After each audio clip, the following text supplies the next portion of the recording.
Bagaimana kelemahan guna-guna? Bagaimana cara mengalahkannya? Perlu sudah tahu, mobil sebagus apapun tidak dikasih bahan bakar mogok. Betul? Betul? Betul? Nah, apa bahan bakar kekuatan gaib? Yang pertama, kelemahan ilmu guna-guna. Yang pertama, kalau keluarganya mengampuni, kasih. Semua kekuatan gaib, kekuatan mistik mengambil kekecewaan, akar pahit, dendam dalam diri manusia. Kalau istrinya kecewa, dendam, akar pahit, maka mantranya tambah hebat. Tetapi kalau istri dan anak-anaknya mengampuni, maka kekuatan mantra, kekuatan guna-guna itu akan netral dalam 1 tahun. Karena kekuatannya tidak ada untuk bahan bakarnya. Yesus berkata, kalau kamu mengampuni, Bapamu pun mengampuni. Amin. Makanya dulu sebelum bertobat, sebagai dukun, kalau pasien minta tolong, maka pasien diajar supaya ngasih surat kaleng atau telepon rahasia mendadak ke anaknya, ke istrinya. Supaya apa? Supaya ribut bertengkar. Semakin ribut bertengkar, kekuatan tambah hebat. Tetapi kalau istri, anak mengampuni, maka semua kekuatan guna-guna itu, kekuatannya tidak berfungsi. Alkitab berkata, ada iman, pengharapan, dan yang terbesar adalah kasih. Amin. Amin. Yang kedua, dihadapi dengan ikatan darah. Ikatan apa, darah? Dekatkan ke anak kandungnya. Bekas istri ada, bekas anak tidak ada. Tapi apapun yang terjadi di dalam kekristenan tidak boleh dan tidak ada perceraian. Jelas, saudara? Tidak boleh perceraian. Nah, saudara, kalau orang kena guna-guna, dekatkan anak kandungnya. Karena ikatan darah itu yang akan menggoyahkan mantra. Karena ketemu yang asli. Jelas? Ketemu yang apa, saudara? Nah, enggak punya anak, Pak. Dekatkan ke adik dan kakaknya yang ada hubungan darah. Anak tunggal, Pak. Dekatkan orang tua kandungnya. Dekatkan apa, saudara? Orang tua kandung. Anak tunggal, orang tua mati, Pak. Dekatkan sahabatnya. Seorang sahabat ada ikatan batin. Tidak ada sahabatnya, Pak. Hanya Tuhan yang bisa.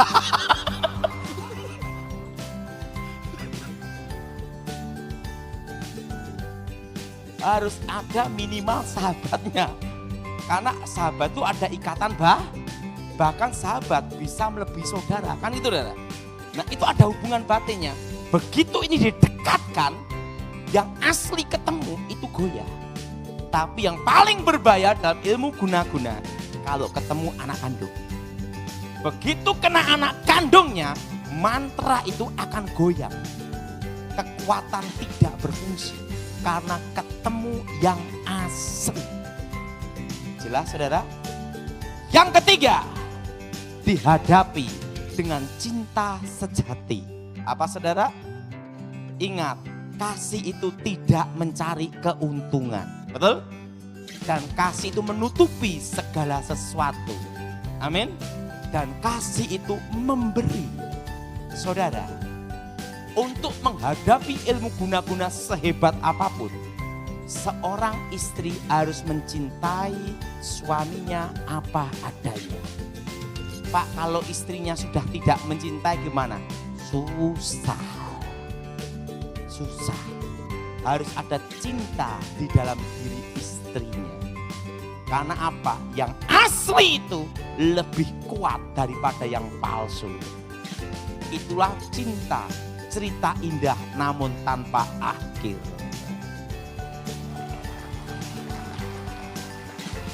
Jelas? Dekatkan ke saudara. Orang anak setelah itu hadapi dengan cinta yang suci. Dari cinta yang murni benar. Ada seorang istri marah suaminya selingkuh. Karena apa? Omset berkurang. Nggak bisa. Untuk menghadapi guna-guna haruslah dengan kekuatan cinta. Dihadapi dengan cinta yang murni. Jelas saudara? Kalau ketemu cinta yang murni, sehebat ilmu guna apapun juga, itu langsung netral, tidak berfungsi. Karena namanya ketemu yang aslinya. Jam made in Swiss Rolex asli beda dengan made in China. Betul? Betul? Ketemu yang asli, selesai. Nah, ingat, dekatkan, setelah itu dihadapi dengan cinta yang tulus. Jelas saudara? Dan yang keempat, jangan mengukit dosa lama. Alkitab berkata, jangan hidup mengungkit-ungkit masalah lalu. Ingat saudara, kasih itu memberi apa? Pengampunan. Kadang seorang ibu kalau sudah pernah jengkel sama suaminya, begitu ada masalah baru diungkit-ungkit lagi yang lama. Betul? Yang ngomong betul bapak-bapak semua ini.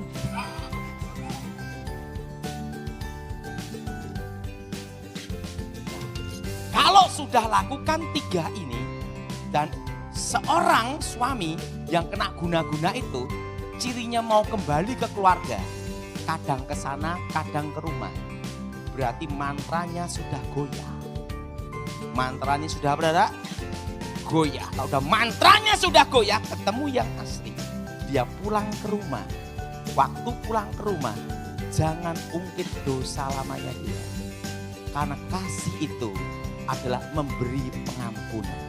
Kasih itu menanggung segala sesuatu. Amin. Kasih itu memberi. Nah, yang 4 ini yang penting sekali. Kalau 4 ini dilakukan, sekalipun bukan orang Kristen. Ingat ya, sekalipun bukan orang Kristen, maksimal 3 tahun, minimal 1 tahun, pasti kembali. Tetapi kalau kita orang Kristen, lebih dari itu, ada kuasa dalam nama Yesus. Nah, yang kelima, ini untuk orang Kristen. Patahkan dulu pengikat batin. Kalau 4 ini berdasarkan hukum alam. Apa saudara? Hukum apa? Alam. Tetapi yang 5 ini di atas hukum alam. Supranatural. Kekuatan Tuhan. Amin saudara? Nah, putuskan mantra pengikat batin dulu. Apa saudara? Mantra pengikat apa? Batin. Mantra itu bekerja tepatnya jam 12 malam. Masuk ke dalam jiwa seseorang. Nah, doanya seperti ini. Di dalam nama Tuhan Yesus. Ini semua, di dalam nama Tuhan Yesus. Segala ikatan batin, mantra roh jahat. Nah, kalau tahu perempuannya, sebut perempuannya. Kalau itu yang kena istri, sebut lakinya. Kita semua, kami putuskan, kami batalkan, kami hancurkan dalam nama Yesus. Dan itu kalau suami doakan gini, darah Yesus bebaskan tubuh, jiwa, roh. Apa saudara? Darah Yesus, apa saudara? Tubuh, jiwa, apa? Roh. putuskan dulu mantra pengikat batinnya. Nah, mantra pengikat batin itu bekerjanya jam 12 malam. Dan masuk ke dalam jiwa seseorang itu tepatnya hari Rabu, Kamis, Jumat. Jarang yang malam minggu. Jelas? Ada 3 hari di sini. Rabu, Kamis, Jumat. Itu mantra pengikat batin itu masuk ke dalam jiwa seseorang. Dan itu harus diputuskan dalam nama Yesus sebelum masuk ke dalam jiwa seseorang. Nah, setelah itu yaitu ditolak, diusir dalam nama Yesus tepatnya jam 6 sore. Karena mantra itu dikirim akan parkir, akan masuk sebelum jam 12. Itu parkirnya ada di pintu utama. Di pintu apa, saudara? Utama. Nah, Pak, apakah harus di ruang pintu utama? Kurang kerjaan juga adalah. Doa tidak dibatasi ruang dan waktu. Saudara sebelum jam 6 sore, saudara berdoa. Tolak setannya. Doanya seperti ini. Dalam nama Tuhan Yesus. Ini semua dalam nama Tuhan Yesus. Segala roh-roh setan, segala roh-roh jahat, mantra-mantra kami usir keluar dalam nama Yesus. Darah Yesus hancurkan mantra-mantra. Darah Yesus hancurkan kutuk-kutuk. Darah Yesus sucikan tempat ini.